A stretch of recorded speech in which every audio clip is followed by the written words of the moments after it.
سنتیں اگر فوت ہو جائیں تو کیا بعد میں پڑھی جا سکتی ہیں؟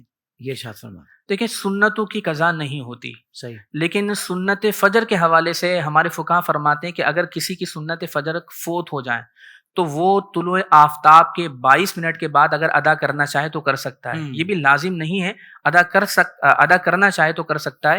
امام محمد رحمۃ اللہ تعالی اس حوالے سے فرماتے ہیں کہ میں پسند کرتا ہوں کہ فجر کی سنتیں اگر فوت ہو جائیں تو اسے طلوع آفتاب کے بعد پڑھ لیا جائے. بالکل ٹھیک ہے.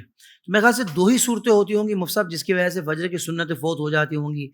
یا تو یہ صورت ہوگی کہ نماز کا ہی وقت جا رہا ہے جی. تو اس نے کہا کہ بھائی اتنا ہی وقت باقی کہ میں فرض پڑھ سکتا ہوں تو فوت ہو گئی.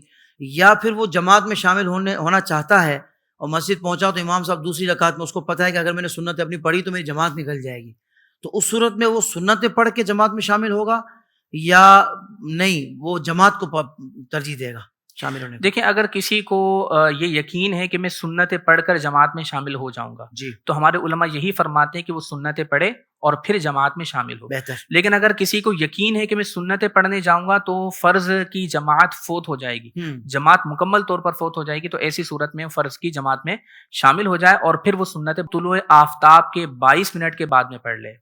بہت خوبصورت، بہت پیارا آپ نے مسئلہ. اس میں ایک اور ہم صورت شامل کر سکتے ہیں جی. کہ اگر کسی کی خدا نخواستہ نماز فجر ہی قضا ہو گئی اور وہ اس کی قضا طلوع آفتاب کے 22 منٹ بعد ادا کرنا چاہتا ہے تو اب یہ فرض کے ساتھ سنتوں کی قضا بھی پڑھ سکتا ہے، اس کے لیے جائز ہوگا. بالکل ٹھیک ہے، بالکل ٹھیک ہے.